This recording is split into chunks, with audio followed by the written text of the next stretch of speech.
فیصلے کرنے پڑیں گے کہ یہ چلتی ہے یا نہیں چلتی.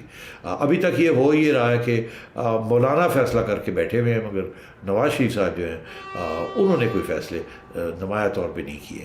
وہ سوچوں میں پڑے ہوئے کرنا کیا نہیں کرنا. نواز فیصلوں کا انتظار کیا جا رہا ہے. آریہ پار کا اعلان مریم نواز صاحبہ نے پچھلے سال کیا تھا، لیکن پی ڈی ایم کے کریڈٹ پر اس حکومت کے خلاف ہم ابھی تک کوئی کامیابی دیکھ نہیں رہے، بلکہ پی ڈی ایم کے فیصلوں کی وجہ سے حکومت مضبوط ہی ہوتی آ رہی ہے. جیسے کہ 23 مارچ کے فیصلے، جس کو کل آپ نے بھی تنقید کا نشانہ بنایا اور بتایا کہ ایسا فیصلہ کیوں لیا گیا. سیٹھی صاحب، شیخ رشید صاحب کہہ رہے ہیں کہ تاریخ بدلیں. پی ڈی ایم کو انہوں نے کہا ہے کیونکہ پیریڈ ہوتی ہے اس دن، قومی دن ہے، اور اپریل تک لے جائیں اگر آپ کو لانگ مارچ کا شوق ہے، آپ نے کرنا ہی ہے. آپ کے خیال میں پی ڈی ایم اس تاریخ کو بدلے گی؟ دیکھیے، میرا خیال ہے کہ یہ ایسے ہی انہوں نے تاریخ، میں نے کل بھی شاید اپنے پروگرام میں یہ کہا تھا کہ یہ ڈیلینگ ٹیکٹکس ہے. یہ جو ہے نا کہ 23 مارچ کو، یہ ایک سمبولک سی چیز ہے. جیسے عمران خان صاحب نے اپنا دھرنا اگست میں 14 اگست کو لانچ کیا تھا، آزادی مارچ، آپ کو یاد ہوگا. تو یہ بھی اسی طریقے کا انہوں نے جمہوریت کے دن، جس دن آئین امپلیمنٹ ہوئی تھی 1973 میں، تو انہوں نے بھی وہی اسی قسم کا ایک نیوٹرل سی کا دن ایسا استعمال کیا ہے. اب بات یہ ہے کہ یہ مارچ میں اگر لانگ مارچ ہونی ہے تو یہ پھر کہیں نہیں جانی. یہ لانگ مارچ یہ پہلے فارغ ہے یہ فرینکلی. اس کی وجہ ہے کہ مارچ میں لانگ مارچ ہونی ہے، تو اور اس کے بعد آپ کا خیال ہے آپ لانگ مارچ سے گورنمنٹ کو گرائیں گے تو آج کیوں نہیں گرا سکتے؟ تو اس وقت کیسے گرائیں گے آپ؟ آج آپ ریزگنیشن کرنے کے لیے تیار نہیں، تو اس وقت ریزگنیشن کرنے کے لیے کیسے تیار ہو جائیں گے؟ تو یہ مطلب ہے مجھے یہ ڈیلینگ ٹیکٹکس ہے، اور کچھ اور سوچ رہے ہیں مگر وہ بات بن نہیں رہی ہے ان کی. تو اب مارچ میں اگر یہ کامیاب بھی ہو جاتے ہیں، لیٹس سے گورنمنٹ گرا دیتے ہیں اینڈ آف مارچ تک، کوئی کچھ ہوتا ہے، یہ ہوتا ہے وہ ہوتا ہے، گورنمنٹ گر جائے، تو اس کے بعد پھر اگلی حکومت کیا 1.5 سال کے لیے آئے گی؟ یا اگلی حکومت جو ہے وہ نیا ووٹ آف کانفیڈنس ہوگا، ایک نئی حکومت آئے گی اور وہ آ کے پھر ڈیزالو کرے گی، اور پھر اگلے الیکشن کیا جولائی میں جا کے الیکشن ہوں گے. پھر وہی پرانے مسئلے کھڑے ہو جائیں گے، بارشیں ہو گئی ہیں جی، گرمی ہو گئی ہے جی، کچھ ایسی چیزیں شروع ہو جائیں گی. تو بات یہ ہے کہ یہ 23 مارچ میں آج آپ کو کہہ رہا ہوں، یہ یاد رکھیے گا، یہ 23 مارچ کو لانگ مارچ نہیں ہوگی. اگر یا ہوگی تو اس سے پہلے ہوگی یا نہیں ہوگی. 23 مارچ کو مارچ نہیں ہوگا، سیٹھی صاحب کی یہ پریڈکشن ہے. اچھا سیٹھی صاحب، پی ڈی ایم نے جو فیصلے کیے، صرف مارچ کا ہی فیصلہ انہوں نے کیا. استعفوں پر تو انہوں نے کہا وقت آنے پر یہ کارڈ کھیلا جائے گا. تو پیپلز پارٹی کو پھر اس لانگ مارچ کا حصہ بنانے میں کیا مذائقہ ہے؟ استعفوں پر یہ اعتراض تھا نا پیپلز پارٹی کا. جی ہاں، اسی پہ ہے، اور میرا خیال ہے کہ نون لیگ کے اندر بھی یہ مسئلے ہیں استعفوں کے اوپر. پہلے تو یہ تھا نا کہ پی ڈی ایم کے اندر ایک طرف یہ لوگ تھے اور دوسری طرف پیپلز پارٹی تھی. اب میرا خیال ہے کہ نون لیگ کے اندر بھی ایشوز ہیں. سارے لوگ اتفاق نہیں کرتے کہ ریزگنیشن دینے چاہیے کہ نہیں، کیونکہ پھر اگلے سوال کھڑا ہو جاتا نا کہ اگر ریزگنیشن کے ساتھ آپ حکومت کو نہیں گرا سکتے تو پھر آپ کہاں جائیں گے؟ پھر وہ بائی الیکشن ہو جائیں گے، تو اس کے اندر پھر آپ بوائیکاٹ کریں گے، یا اگر لڑیں گے تو پھر فائدہ کیا ہوا ریزائن کرنے کا؟ اور اگر بوائیکاٹ کریں گے تو وہ پھر اسمبلی اور بھی ان کی تکڑی ہو جائے گی، وہ تو پھر اگلی الیکشن بھی یہ ای وی ایمس کے ذریعے لڑے کر لیں گے، آپ تو بالکل فارغ ہو جائیں گے. تو یہ ریزگنیشنز جو ہے نا، یہ بات بنتی نہیں ہے. اس کے ساتھ بات اس وقت بنتی ہے جب آپ گرا لیں گورنمنٹ کو. اگر آپ سمجھتے ہیں ریزگنیشن کے ساتھ آپ گورنمنٹ گرا لیں گے تو پھر اگلا بتائیں نا.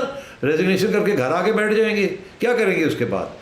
کس طریقے سے گورنمنٹ کو گرائیں گے؟ گورنمنٹ صرف ریزگنیشن سے نہیں ڈرتی، گورنمنٹ ڈرتی ہے کوئی ایسے اقدامات یا ایسی اسٹریٹ پاور یا ایسے کوئی اور سازش جس کے ساتھ گورنمنٹ گر جائے. وہ تو ابھی اس کی طرف سے توجہ ہی نہیں ہے. تو یہ ریزگنیشن کا ایشو جو ہے نا، یہ اہم دھمکی ہے، اس کے ساتھ بات نہیں بن رہی. اور جو اسٹیئرنگ کمیٹی تھی اس کے اجلاس کے حوالے سے یہ بھی فیصلہ سامنے آیا تھا کہ تحریک عدم اعتماد پر بھی غور کیا جائے گا، لیکن سیٹھی صاحب اس کا اعلان نہیں ہو پایا. اس کا مطلب ہے اس پر اتفاق نہیں ہوا، اور اس سے انکاری ہمیشہ نون لیگ ہی رہی ہے.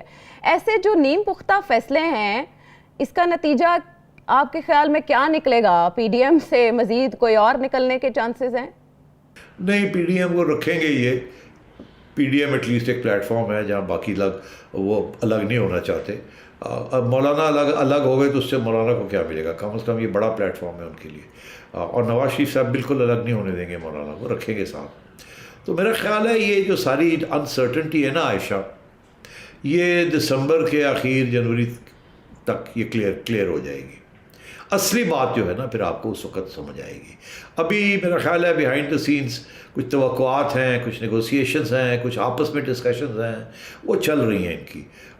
اسی لیے اتفاق نہیں ہو پا رہا اور کلیئرٹی نہیں ہے. مگر میرا خیال ہے اب ان کو بھی اس بات کا احساس ہو گیا کہ یا آپ بات کلیئر کریں یا پھر آپ فارغ ہو جائیں گے. تو یہ جیسے بھی ہوگا ادھر یا ادھر یہ بیٹھ کے یہ طے ہو جائے گا میرا خیال ہے. اور یا تو یہ ہوگا، میں آپ کو بتا دوں کہ ایک بالکل مہم بنے گی نو کانفیڈنس کی، اور اگر بنے گی تو پھر کامیاب ہوگی. ایسے نہیں ہے کہ اگر بنتی ہے اور کامیاب نہیں ہوتی، وہ نہیں ہوگا. بنے گی تو کامیاب ہو جائے گی، اور اگر نہیں بنے گی تو اس کا یہ مطلب ہے کہ ان کو احساس ہو گیا ہے کہ ہمارے ساتھ گیم ہو گئی ہے. پھر آپ دیکھیے گا کہ یہ نواز شریف صاحب اور شہباز شریف صاحب کے جو دو بیانیے ہیں، اس میں نواز شریف صاحب کا بیانیہ پھر حاوی ہو جائے گا. ابھی تو نواز شریف صاحب چپ کر کے بیٹھے ہوئے ہیں اور شہباز شریف صاحب کو کہہ رہے ہیں اچھا ٹھیک ہے بھائی آپ کر کے دیکھ لیں. مگر پھر میں سمجھتا ہوں نواز شریف صاحب واپس اٹیک پہ آ جائیں گے، اور پھر بہت سخت قسم کی اٹیک اسٹیبلشمنٹ پہ وہ کریں گے. ٹریک کیسے کیسے چینج ہوتا ہے اور کیوں چینج ہوتا ہے، سیٹھی صاحب گزشتہ پروگرامز میں اس پر پریڈکشن بھی کر چکے ہیں، اور ہو بہو بیانیہ نواز شریف صاحب کا ابھی تک ویسے ہی چل رہا ہے. نواز شریف صاحب شہباز شریف صاحب جو لائن لے رہے ہیں. بہرحال قصہ مختصر کہ بساط تھوڑی بہت نہیں ہے، لیکن چالیں اس پر پرانی ہی چلی جا رہی ہیں. سگنلز کا انتظار ہے اور ہواؤں کا رخ دیکھا جا رہا ہے. بریک کے بعد ہم واپس آتے ہیں.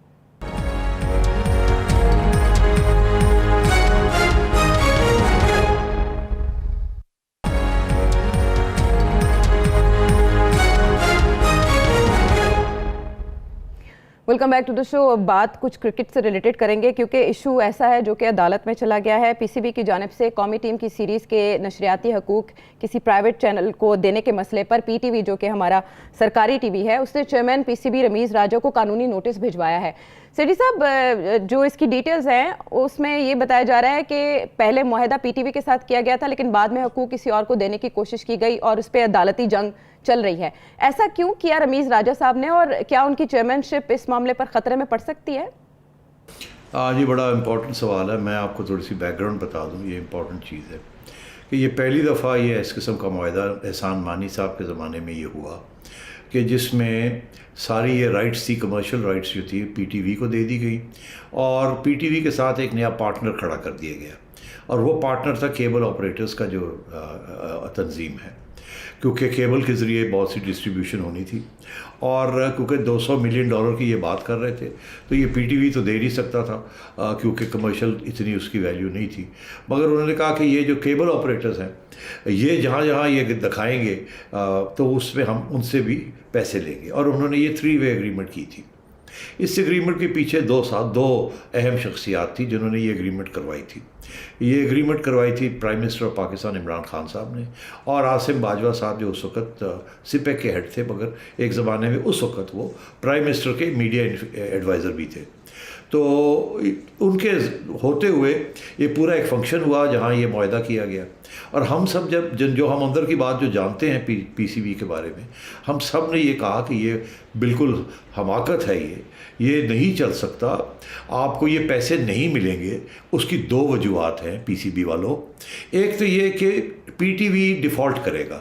پی ٹی وی آلریڈی ڈیفالٹ میں ہے، انہوں نے اربوں روپے لوگوں کے دینے ہیں، اور حکومت سے اتنے پیسے نہیں ملتے، اور وہ معاملے چل رہے ہیں. انہوں نے بھی انٹرنیشنل چینلز کے بھی پیسے دینے ہیں، تو وہ آپ کو کہاں سے یہ پیسے دیں گے؟ میں نے خود پی ٹی وی کے ساتھ اپنے دور میں نیگوسیشن کی ہے. وہ تو 8-10 کروڑ روپیہ نہیں دے سکتے.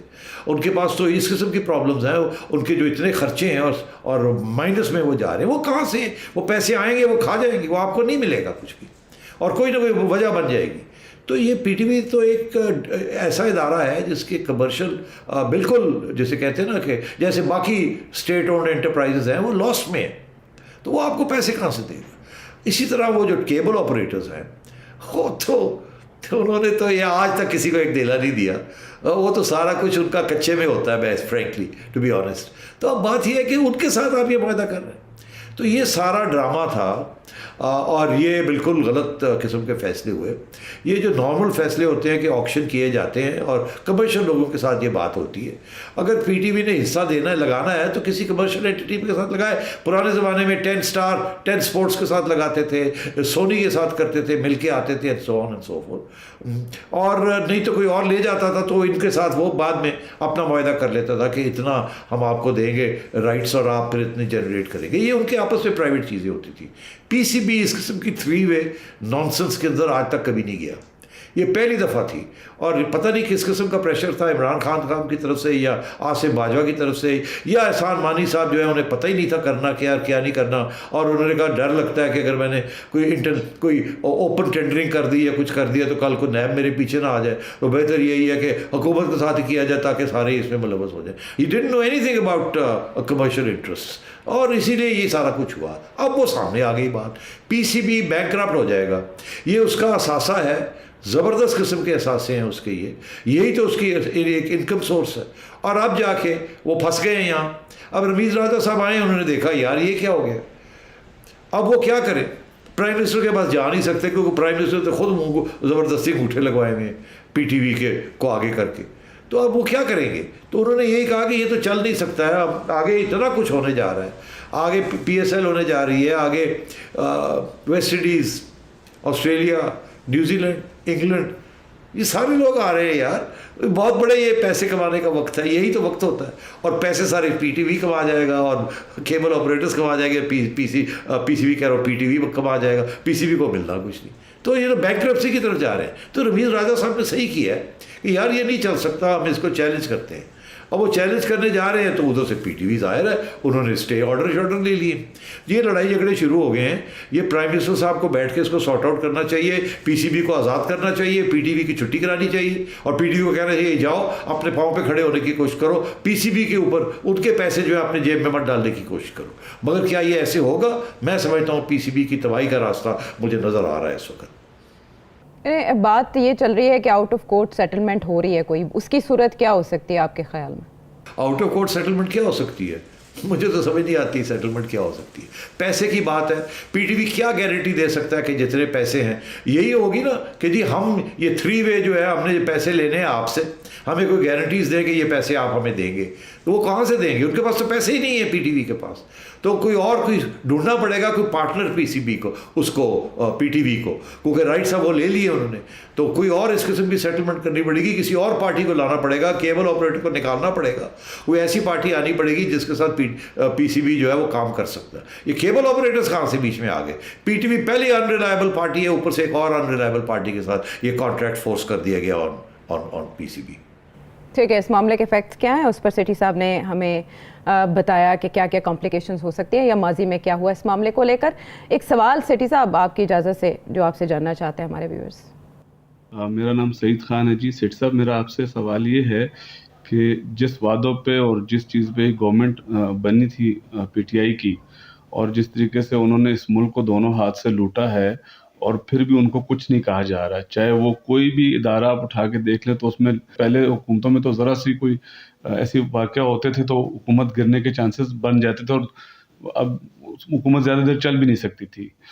تو میں کیسے سمجھوں کہ ابھی بھی حکومت جو ہے وہ اور گورنمنٹ جو ہے وہ ایک پیج پہ اداروں کے ساتھ نہیں ہے. سیٹھی صاحب ماضی بعید میں تو حکومتوں کو کرپشن پہ برطرف کر دیا جاتا تھا، لیکن پچھلے 3 ادوار تو پورے ہی گئے.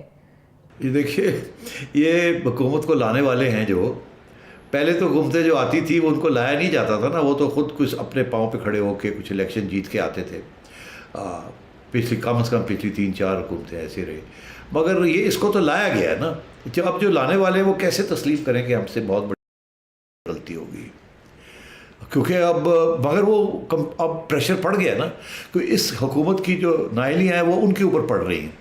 اب آج جو باتیں چل رہی ہیں وہ یہ جو سوال کھڑا ہوا ہے عائشہ، یہ صحیح ہے کہ لگتا تو ایسے ہے کہ پھر ابھی بھی اس کے باوجود کہ یہ سب کچھ ہے اسٹیبلشمنٹ ابھی بھی جپھی ڈالنے، وہ جو جپھی ڈالی ہوئی ہے عمران خان کو چھوڑنے کے لیے تیار نہیں. میرا خیال ہے کہ ایسی بھی بات نہیں ہے، کچھ مجبوریاں ذاتی ہوتی ہیں لوگوں کی، کچھ انسٹیٹیوشنل انٹرسٹ ہوتے ہیں، کچھ اپوزیشن کی بھی پرابلمز ہوتی ہیں. تو یہ ساری چیزوں کو اکٹھا کرنے میں اور فیصلے کرنے میں وقت لگتا ہے، اور پھر بڑی دلیری کے ساتھ کرنا پڑتا ہے.